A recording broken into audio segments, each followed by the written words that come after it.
وہ شکل سے شریف گھر کی بیٹی لگ رہی تھی۔ میں پاس گیا، میرے قریب ہو کر بولی، چلو گے صاحب؟ میں نے پوچھا کتنے پیسے لوگی؟ کہنے لگی آپ کتنے دیں گے؟ میں نے اس کی نیلی سی آنکھوں میں جھانک کر دیکھا، وہ بے بس سی تھی۔ میں نے بولا آؤ، وہ ڈر رہی تھی۔ کہنے لگی کتنے آدمی ہو؟ میں نے کہا ڈرو نہیں، میں اکیلا ہی ہوں۔ وہ خاموش بیٹھی رہی، پھر کہنے لگی آپ مجھے سگریٹ سے اذیت تو نہیں دو گے نا؟ میں مسکرایا، بالکل بھی نہیں۔ پھر اس نے ایک لمبی سانس بھری، آپ میرے ساتھ کوئی ظلم تو نہیں کریں گے نا؟ آپ چاہے مجھے 500 کم دے دینا، لیکن میرے ساتھ برا نہ کرنا پلیز۔ وہ بہت خوبصورت تھی، معصومیت اس کی باتوں سے ٹپک رہی تھی، پھر بھی خدا جانے وہ کیوں جسم بیچنے پر مجبور تھی۔ وہ نہیں جانتی تھی میں کون ہوں۔ میں نے پوچھا کھانا کھایا ہے؟ کہنے لگی نہیں۔ میں ہوٹل کے سامنے رکا، ہوٹل والا مجھے جانتا تھا۔ اس نے جلدی سے کھانا پیک کیا، مجھے دیا، میں آفس کی طرف چل دیا۔ چوکیدار نے دروازہ کھولا، رات کے 11 بج رہے تھے، سب اپنا اپنا کام کر رہے تھے۔ وہ مسلسل میری طرف دیکھے جا رہی تھی۔ میں نے کھانا پلیٹ میں ڈالا، اسے کہا ہاتھ دھو لو۔ وہ کہنے لگی میں نے نہیں کھانا۔ میں نے پیار سے کہا ڈرو نہیں، کچھ نہیں ہوگا۔ وہ ہاتھ دھو کر آئی، میرے سامنے کرسی پہ بیٹھ گئی۔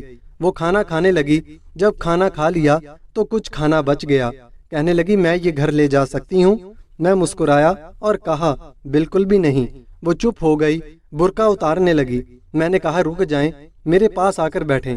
وہ حیران تھی، میری آنکھوں میں دیکھ کر بولی جلدی سے اپنا کام کریں، مجھے واپس چھوڑ آئیں۔ میں نے کہا نہیں، پہلے یہ بتاؤ کیوں کرتی ہو ایسا؟ کیوں بیچتی ہو جسم؟ بس اتنا کہوں گا، چھوڑ سکتی ہو کیا یہ سب؟ وہ میرے چہرے کی طرف دیکھنے لگی۔ آپ پاگل لگ رہے ہیں مجھے۔ میں نے اس کی آنکھوں میں دیکھا، ہاں پاگل ہی ہوں میں، سب پاگل ہی سمجھتے ہیں مجھے۔ وہ کہنے لگی اگر کچھ کرنا نہیں ہے تو مجھے واپس چھوڑ کر آؤ۔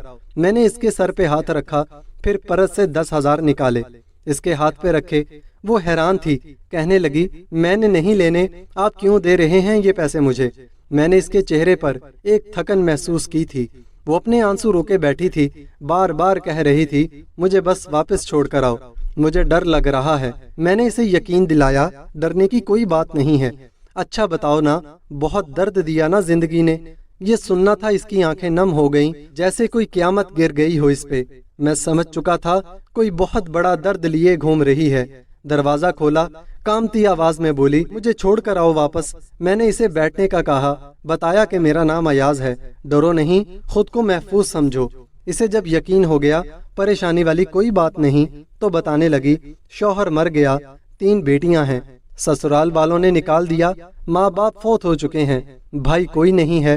ماموں کے گھر آئی، ماموں کے بیٹے نے میرے ساتھ زیادتی کی۔ میں نے جب مامی کو بتایا تو سب نے مجھے غلط کہا، مجھے دھکے دے کر گھر سے نکال دیا۔ دور کے رشتہ دار نے ایک بڈھے سے میری شادی کروائی، اس کے بھی بچے تھے، اس کے بچوں نے مجھے بہت ذلیل کیا، پھر وہ شوہر بھی فوت ہو گیا۔ بیٹیوں کو در بدر لیے بھٹکنے لگی، نہ چھت تھی نہ روٹی تھی، بھوک افلاس تھی، سڑک پہ کھڑی تھی۔ ایک صاحب آئے، کہنے لگے 1 گھنٹے کے 5,000 دوں گا۔ نہ چاہتے ہوئے ماں کی ممتا، حالات کی ستائی ہوئی کیا کرتی، آخر چل دی۔ اب ہر روز جسم بیچتی ہوں، کرائے کا گھر لیا ہے، بیٹیوں کو اکیلا چھوڑ کر آتی ہوں۔ کیا کروں، بہت بار سوچا خودکشی کر لوں، لیکن بیٹیوں کو دیکھ کر ہمت نہیں ہوتی۔ وہ رو رہی تھی، میں زمانے کی بے حسی محسوس کر رہا تھا۔ اس کے سر پہ ہاتھ رکھا اور کہا آج سے تم مجھے اپنا بھائی سمجھو، آج سے تم اپنی بیٹیوں کو لو اور آفس کے اوپر والے روم میں رہو۔ وہ یقین نہیں کر پا رہی تھی۔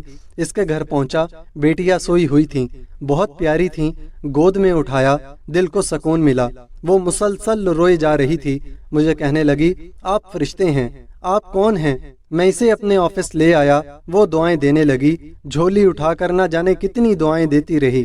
میں نے اس سے کہا جا کر سو جائیں۔ میں اپنے آفس گیا، میرے سامنے سے وہ چہرہ گزرا جو ایک لڑکی اپنے شوہر سے جھگڑ رہی تھی، اسے کہہ رہی تھی مجھے طلاق دو، تم کو میری قدر ہی نہیں ہے۔ وہ اپنا گھر جلا رہی تھی، اپنی بے وقوفی کی وجہ سے۔ وہ بیچاری کیا جانے زمانے کی تلخیاں کیا ہوتی ہیں، زمانے کا ڈسنا کیا ہوتا ہے۔ میں بتانا چاہتا تھا اپنا گھر جان بوجھ کر اجاڑنے والی لڑکیوں کو طلاقیں لینا آسان ہے، اس کے بعد جینا موت ہے۔ کبھی ساس کا رونا، کبھی نند کا سیاپا، کبھی جیٹھانی سے لڑائی، یہ ہر گھر کی بات ہے۔ اس کا ہرگز مطلب طلاق لینا یا گھر اجاڑنا نہیں ہے۔ کم عمری میں ہی میرے سر کے بال سفید ہو گئے ہیں،